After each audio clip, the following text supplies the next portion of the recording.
क्या आपकी भी नींद उड़ी थी एक मैच पहले जब आपका इंटरनेशनल डेब्यू हो रहा था?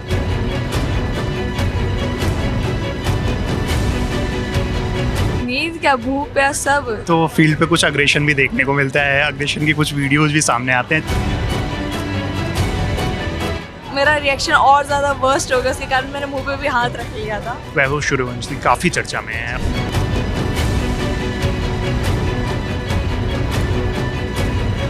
तो मेरी स्ट्रेंथ उसको अपने तरीके से आउट करने की कोशिश करूँगी। अभी वाले विराट कोहली से आपको क्या सीखने को?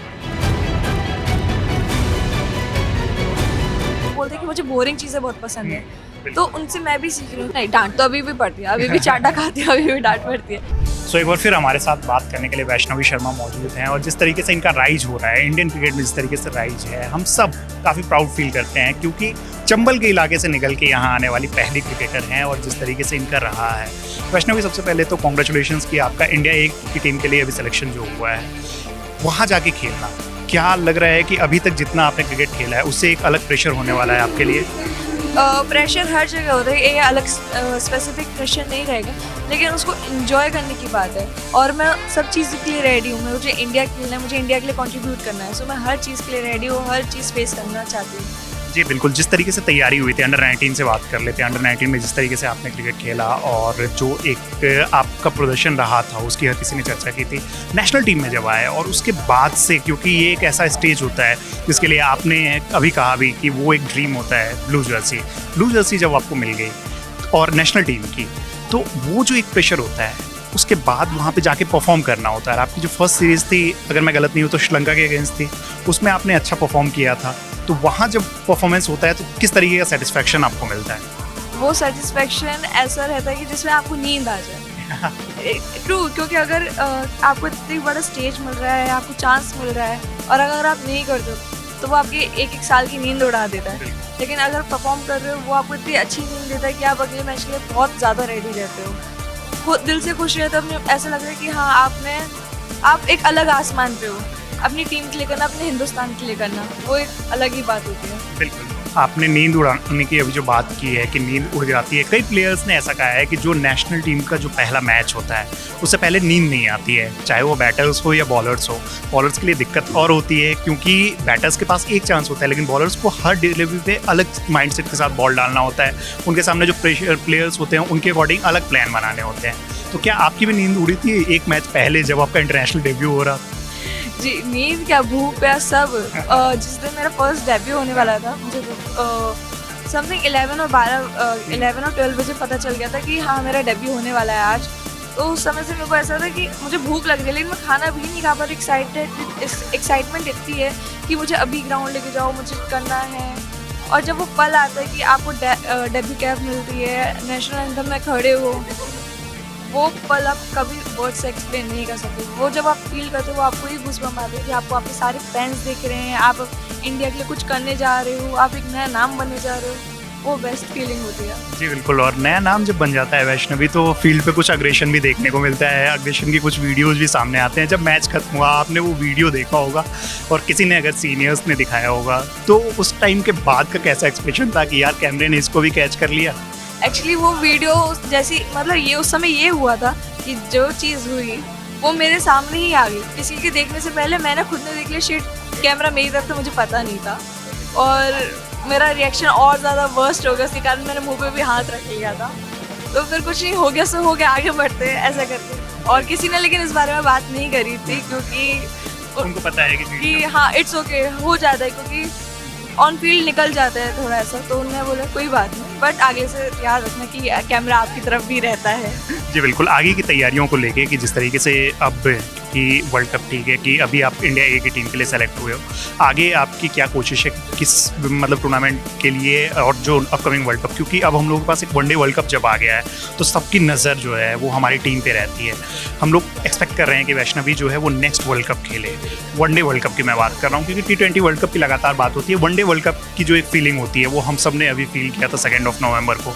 तो उस टाइम पे वैष्णवी को क्या लगा था कि नेक्स्ट वर्ल्ड कप की तैयारियां उनकी किस तरीके की चल रही है? मैं सीधा नेक्स्ट वर्ल्ड कप पे आ रहा हूँ, वनडे वर्ल्ड कप। पहले तो अभी मेरे सामने इंडिया ए का टूर है, तो मैं उसमें यही करना चाहूँगी कि मैं अपना बेस्ट परफॉर्म करूँ, मेरा नाम चले, सबको पता चले कि हाँ, मैं क्यों खेल रही हूँ और मैं क्या कर सकती हूँ, मेरी एबिलिटी सबको पता चले कि हाँ ये इस काबिल है।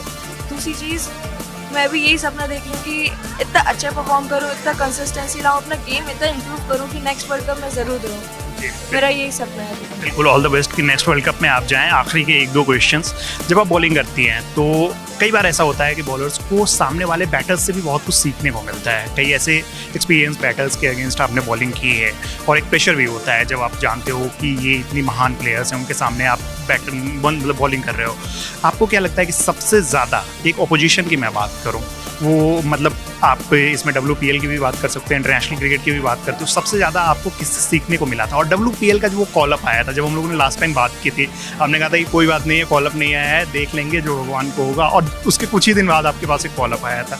तो वो कैसा एक्सपीरियंस रहा था और सबसे ज़्यादा किससे आपने सीखा?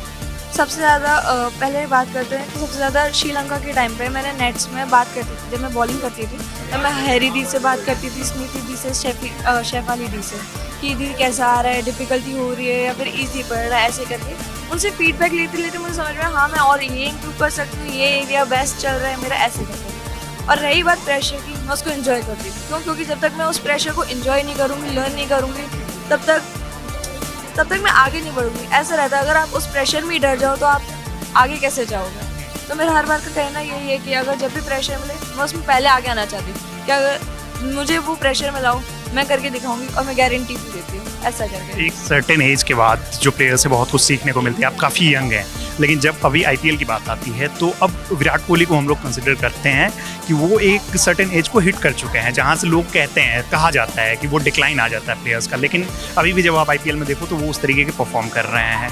18 नंबर आपका डेट ऑफ बर्थ और वो उनकी जर्सी, आपने पहले भी बताया है कि विराट कोहली से सीखने को मिलता है। यहाँ पे मैं फीमेल और मेल क्रिकेट की बात नहीं कर रहा हूँ, क्योंकि क्रिकेटर्स को सबसे सीखने को मिलता है।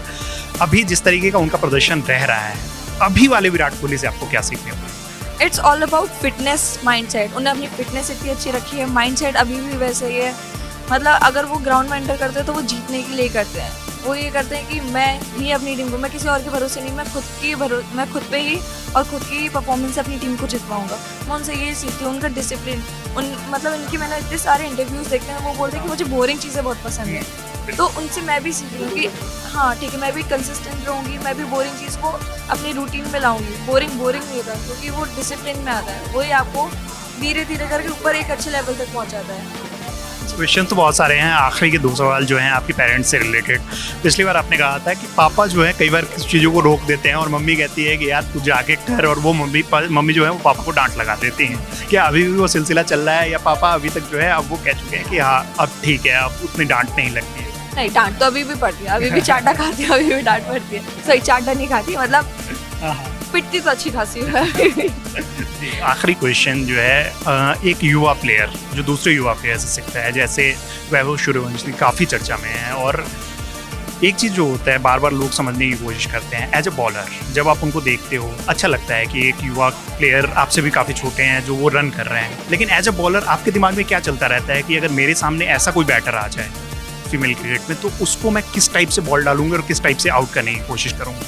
पहले तो मैं खुश रहूँगी कि ऐसे मतलब मुझे ये अपॉर्चुनिटी मिल रही है कि इतने अच्छे बैट्समैन जिसको वर्ल्ड में हर कोई जान रहा है कि बेस्ट बैटर है, उसको मुझे बॉलिंग डालने का मौका मिले। मैं फिर उसके बाद उसका मतलब बॉलिंग करते हुए समझूंगी कि क्या उसकी स्ट्रेंथ है, क्या उसकी वीकनेस है, और जो मेरी स्ट्रेंथ है उसको अपने तरीके से आउट करने की कोशिश करूँगी। मतलब मेरा मोस्टली ये रहता है कि अगर मैं बॉलिंग पे आऊँ तो मैं उसको विकेट निकाल के ही दूँगी, या फिर कोई भी क्यों ना हो। मैं नाम नहीं देखती, मैं काम करती हूँ अपना। जी बिल्कुल, तो ऑल द बेस्ट वैष्णवी, जिस तरीके से आपका रहा है, और उसके बाद आगे जो भी चीज़ें हैं उसकी तैयारियों के लिए आपको ऑल द बेस्ट। बहुत अच्छा लगा आपसे बात करके, थैंक यू सो मच।